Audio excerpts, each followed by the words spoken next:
Olá! Chega aquela época do ano e a dúvida sobre o imposto de renda bate na porta de todo mundo, não é mesmo? Pois bem, hoje a gente vai direto ao ponto e desvendar as regras oficiais da Receita Federal para a declaração de 2026, aquela que usa como base tudo o que aconteceu em 2025. Essa é a pergunta que não quer calar. Muita gente se faz essa mesma pergunta todo santo ano. Mas calma, a ideia aqui é justamente responder a isso, de um jeito bem claro, para não sobrar nenhuma dúvida. Então, o nosso papo hoje vai ser bem organizado. Primeiro, a gente vai entender quem é que precisa declarar. Depois, vamos ver se existem exceções. Aí a gente fala de prazos, de como declarar e, claro, o que acontece se atrasar. Vamos começar? Bom, chegamos na parte principal. A obrigação de declarar o imposto de renda não é uma coisa só. Na verdade, ela depende de uma combinação de fatores que aconteceram lá em 2025. Pense nisso como uma listinha de checagem, um checklist mesmo. O ponto de partida para quase todo mundo é a renda. Mas olha, não é qualquer valor ou qualquer tipo de renda. A Receita Federal divide tudo em categorias e cada uma tem um limite diferente que a gente precisa prestar atenção. Certo, vamos ao primeiro número importante. Se lá em 2025, a soma de todos os rendimentos tributáveis, o que é isso? Salário, aluguel, aposentadoria.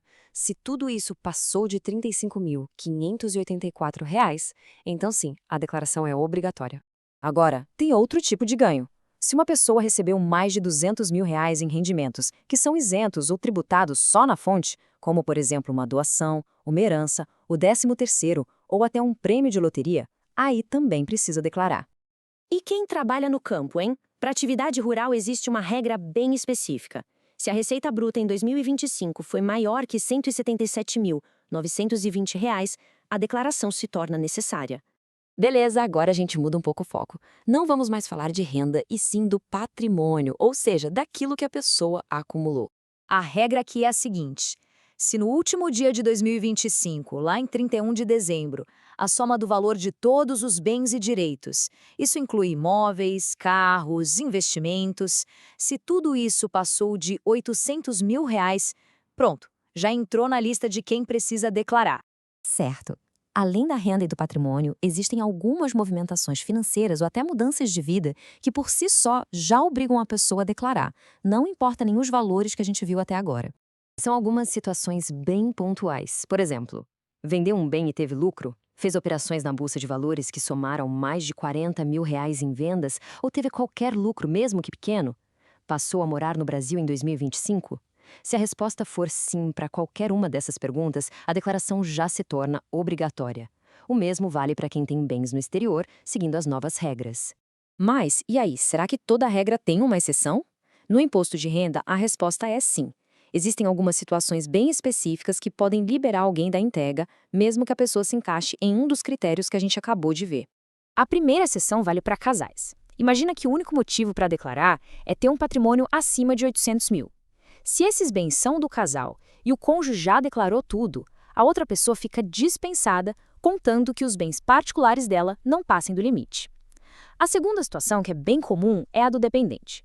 Se alguém se encaixa em qualquer regra, mas está como dependente na declaração de outra pessoa e tudo, rendimentos, bens, foi informado lá, essa pessoa não precisa fazer uma declaração separada. Ok, já sabemos quem precisa declarar.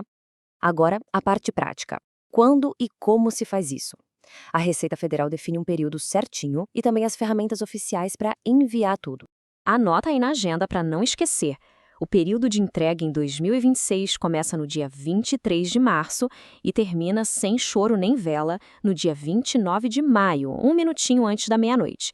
A dica de sempre é: não deixe para a última hora. Para preencher e mandar a declaração, existem 2 caminhos oficiais.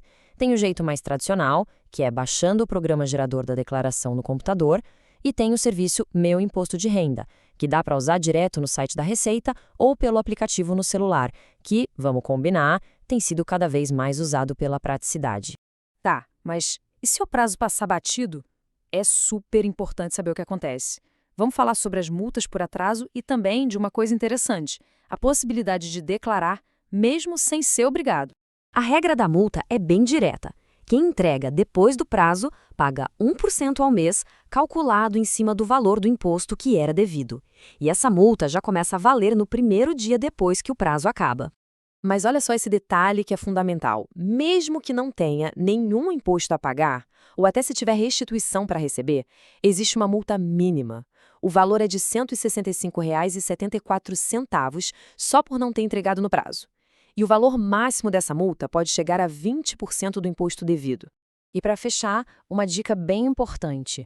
Mesmo que, depois de tudo isso, a pessoa veja que não é obrigada a declarar, ainda pode valer a pena fazer a declaração. Por quê? Porque às vezes essa é a única maneira de conseguir de volta algum imposto que foi retido na fonte durante um ano, sabe? E com isso fica uma reflexão. Conhecer as regras de quem é obrigado a declarar é o básico, mas o mais importante mesmo é cada um entender a sua própria vida financeira. Às vezes, o ato voluntário de declarar pode trazer uma vantagem que ninguém estava esperando. Fica aí a dica para se pensar a respeito.